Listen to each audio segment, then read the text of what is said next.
Way back in 1995, I worked at the Moi Teaching and Referral Hospital as an intern, and then posted to West Pokot as a medical officer. What I saw there devastated my thinking about health of women, FGM that was rampant in the area, and the consequences of that. Women suffered from difficult labors, and most of their babies died in the abdomen, and then they had to go through surgery, and then most of them got this condition called fistula, that is uncontrollable leakage of urine and stool. So when I saw this thing touched me so much, because then there were no doctors to do the operations. We had to get doctors from AMREF, or French doctors, to come once a year to operate these women. So I had to wait for a whole year for these doctors to come, and this was a doctor it was a Dutch doctor, so there was no, that time Kenyan doctor was doing fistula surgery in the French doctor community.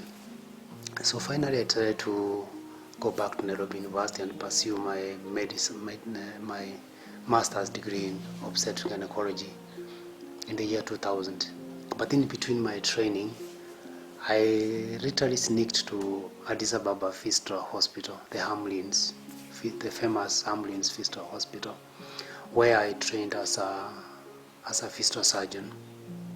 And then I went ahead and went to WHO Geneva for a few months to do more work in maternal health and write my first paper on obstetric fistula. Then after my master's in 2004 in Nairobi University, I decided to come home. I came and started fistula work, because by then there was no doctor who was doing fistula surgery at the Moi Teaching and Referral Hospital. At that time, the patients could not even afford to pay for the cost of surgery. So I tried to get funding from outside communities, international organizations, who actually funded free fistula surgeries at Moi for close to 5 years. At that time, then I was thinking, what else can I do to give these women continuous care? That means daily surgeries, because at Moi I was only to operate once a week, and the beds were limited. That's when I started Gynocare Women's and Fistula Hospital way back in 2011. And then from there, it has been like continuous work, and I've never looked back, because due to the fact that these women are so poor, they cannot afford the cost of surgery, I decided to really look out to the international community to give these women a decent surgical package, where these women come to Gynocare and they don't pay the hospital any amount. Apart from the treatment, which is very difficult sometimes, very complicated operation, patient stays in the hospital maybe even a month or two in some cases. I decided to give these women a life after that, beyond fistula. That means after surgery, we do rehabilitation, counseling, because they have suffered for years and years of leakage of urine and stool, so they have lost their confidence as women. They have been ostracized by their society. I decided to do what I call beyond fistula, that's reintegration.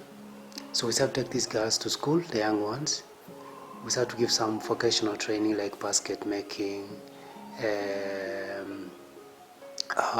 some vocational trainings like mat making, things that women can do even if they never went to school, beadle making and all that. So at the end of the day, we started beyond fistula now, which actually given these girls, women who cannot go to school, they have some kind of activity they can do when they are given some small fund. And this is how we managed to handle thousands and thousands of women who have had surgery, whom I can count more than 5,000 to 6,000 now, and a good hundreds and hundreds who are now on a rehabilitation program. And some of them are actually our members of staff in our hospital. We are about 7 girls who are working in the hospital as members of staff, who went through the most difficult surgeries that you can imagine in obstetric fistula.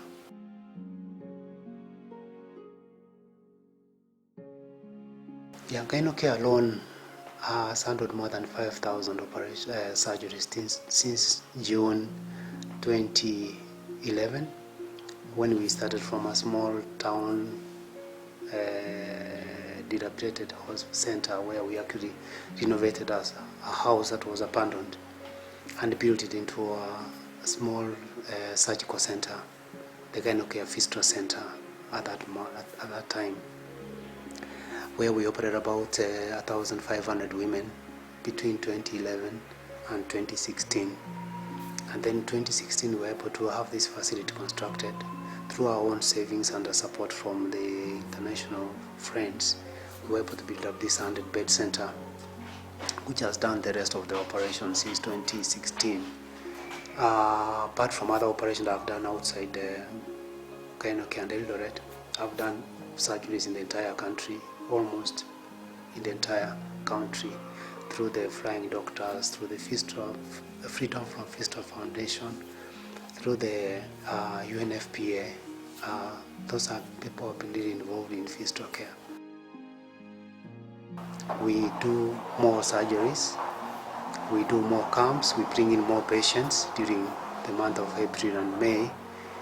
Despite the fact that we are doing daily procedures, at this particular time we tend to put more emphasis on sensitizing the community, telling the people that this issue of fistula is manageable, because most people feel that it's not treatable, because most of the patients who come here feel they stayed for 20 years or some 20, 50 years leaking urine because they didn't think that this condition is manageable. And since they were very poor, they didn't have the access to information. So during this month of April and May, we try our best to inform the community that this condition is manageable. It's available at Gynocare and other centers in the country. It's free of charge, and it can give women what I call life after surgery. And then around the 23rd May, we do cleaning around the community during that day as part of the sensitization or mobilization. And then after that, we do surgery. So we increase the number of surgeries during this period of April and May. And then we do really prevention messages, because prevention is like if mama goes to the clinic, she attends a clinic, where antenatal clinic, she goes to the hospital in time during labor, she cannot be assisted through a cesarean section, and she actually escapes getting a fistula. So we try a lot of prevention messages during this particular time. At the same time, we give these women who are suffering from fistula a surgical procedure that is life-changing. Culture is one of the most predominant causes of obstetric fistula. I can just pick one, like female genital mutilation. This condition can cause direct injury to the urinary system, or it can actually allow a girl who is 10 years old, who has been circumcised, to be married off immediately. And this girl goes ahead and gives birth at that tender age of 12, 13, 14 years old. And at that time, she is actually at home trying to push her baby when she's so small and the baby cannot pass through the reproductive system. At the end of the day, the baby is stuck there, baby dies, and then when they perform a cesarean section, the baby passes out as a dead baby. The fistula has already formed. So FGM is one of the commonest causes of like immediate marriage and then a first baby coming before this girl is mature enough. Another one is where the women have no say in society. The mama is in labor, she cannot go to hospital until the husband gives permission, or she's not economically empowered to take the transport and go to hospital. So if she's not able to have that power to get to the hospital when she's in labor, she's waiting for her husband who is not even there. Then she gets obstructed labor, and then she gets a fistula. So the women they are not empowered to actually make a decision, especially when their own bodies, especially when they are pregnant.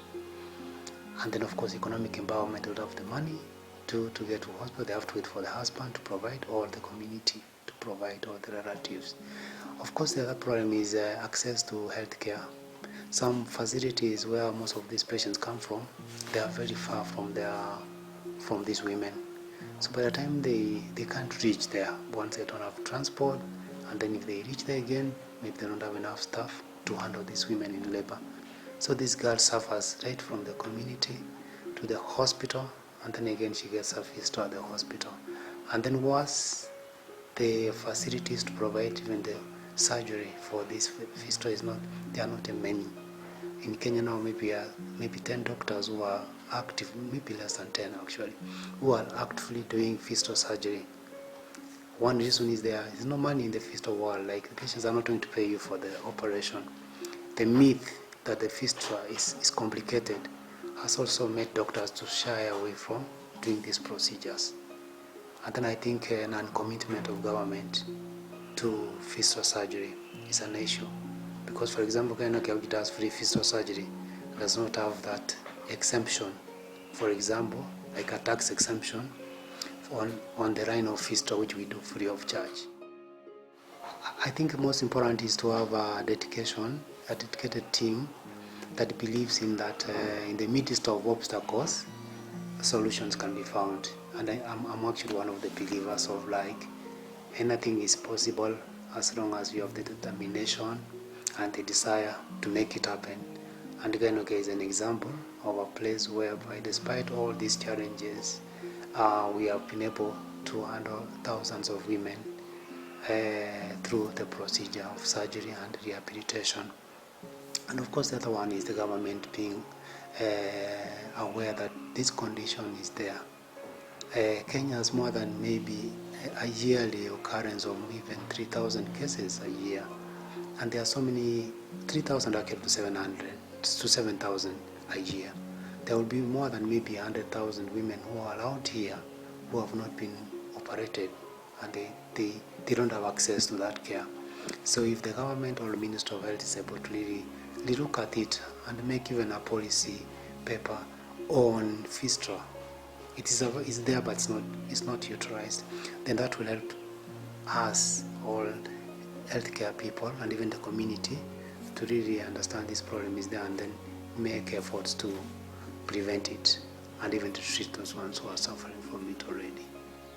For the doctors, I think the message is Gynocare is a training center. It's actually a FIGO International Center for Fistula Training. Gynocare has trained more than 50 doctors for the last, since 2011. We have been training doctors on fistula care. But out of those 50, maybe the ones who are practicing, who are passed through the hands of Gynocare, could be maybe 3 out of 50. We have also been training international doctors from Zimbabwe, Somali, who have just left a few days ago, Zimbabwe, Zambia. We are also expecting some doctors from Nigeria and Southern Sudan, and of course doctors from Europe and the US. So I think the message I can give doctors is that fistula is manageable up to a rate of 85% success, and with training over and over and over again, a doctor can become an expert in fistula care. And it doesn't mean that for every surgery we do, we expect money back. A doctor can dedicate 10% of his time and say, this one I'm going to give back to society because I think it's okay. We need money to survive. But I think there is that commitment to say I'm spending 10% of my life as a doctor to give back to society. And I think that will help actually mop up these patients who are out here waiting for surgery and lacking the personnel to assist them for the operations. We are actually like the only largest fistula center in the country, and we are the only referral center for the most complicated operations, right from Southern Sudan, Somali, parts of Tanzania and Uganda, Eastern Uganda. We receive patients from there, and we are the only center.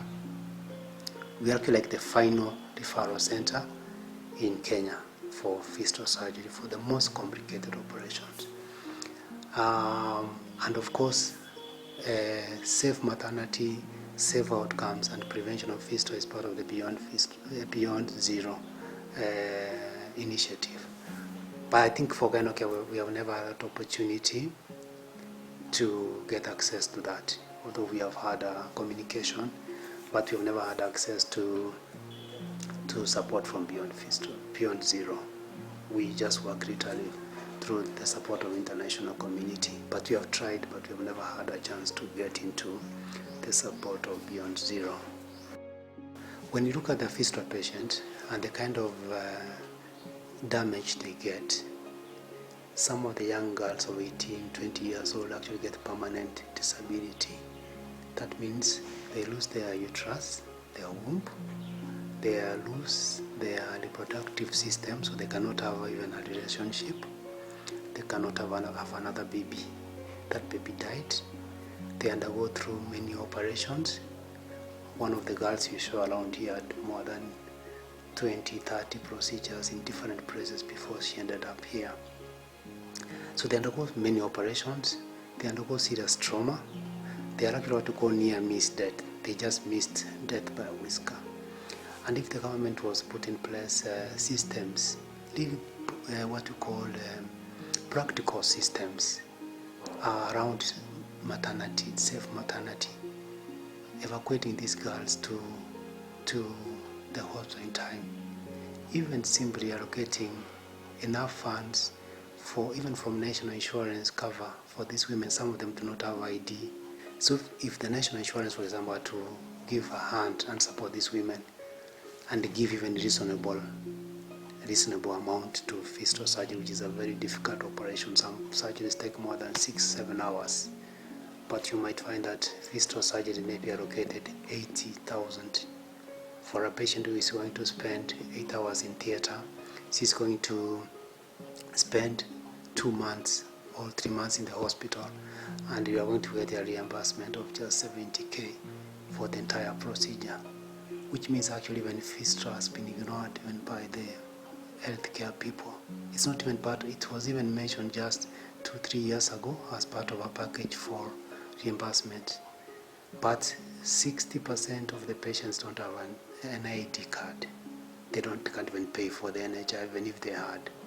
So I think the government policy should move towards really looking at a wholesome package of taking care of these women right at the antenatal, so that they have a safe maternity, they escape fistula. But if they get fistula, because even surgically when a patient goes for an operation, inadvertently the patient can get an injury and get a fistula, which is understandable and can be fixed. But for prevention, I think the Ministry of Health should actually come up and not put it on paper, but put it in practice.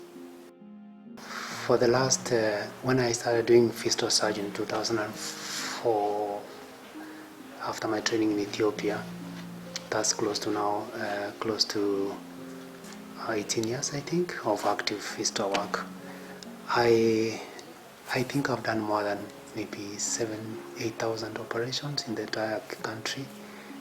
Uganda, Tanzania, Malawi, where I do outreach work, and I've trained very many students or doctors on fistula surgery. I think my passion is to see us improving from previously 30%, 40% success rate to more than 85% success rate in our operations on fistula surgery.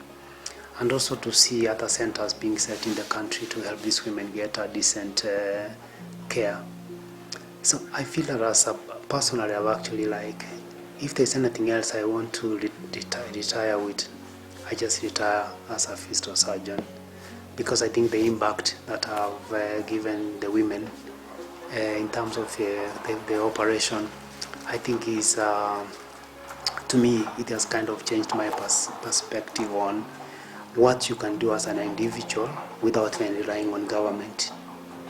Because totally I'm not relying on government on this work I do. It's my initiative, and I think I've achieved exactly what an individual person can do without even government support. So I feel that I've achieved my highest level of care in terms of obstetric care, and the remaining time I need is just to do training to those young doctors who are willing to really come out and really help these women get a surgery, and remove the myth that fistula surgery is difficult and it's not paying. Fistula surgery pays a lot through mental, psychological, you feel that you have done something for society. I've been recognized by the Kenya Obstetric and Gynecological Society, which is a society for obstetricians in Kenya. I got an award, I think, in 2019. I was given an award by the Real Awards. It's an award that looks at individuals and their performance, and that was in 2018, I think. And I got an award from the Save the Children. I think it's an organization based in the UK, as in the US, as one of the top clinicians or doctor for that year. I think it was 2015 or 2016 there. And then I think I've gotten a lot of awards from my own patients who actually bring me a goat, they bring me a chicken, they bring me groundnuts, they bring me simple things that maybe when you look eggs, when you look at them, they're meaningless. They don't mean anything. But for me, it means a lot because that patient sacrificed everything and just brought a chicken. Maybe this he doesn't have many, and that gives me it makes my day, honestly, when I see that. Okay.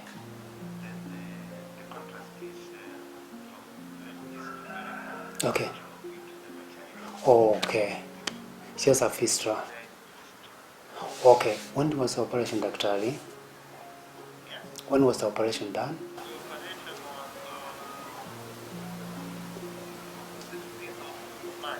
Oh, yeah, that's about a month ago. See, we can tunaweza Daktari, because a case like that, and of course maybe expenses, but we can do free at Gynocare. We can do. I'll start from below, niangalie hiyo fistula, kama space ni kubwa nitaweza stent from below and fix the problem. Kama kuna opening at the vault, I will actually do the procedure transvaginal. Yes.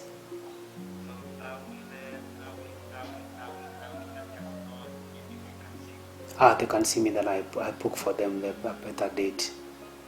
Huyo tutamsaidia kama kuna some opening down there, tutastent from there and then she's safe. So ana leak continuously, urine leakage. Tutamsaidia. Okay. Sawa. Sawa daktari. God bless.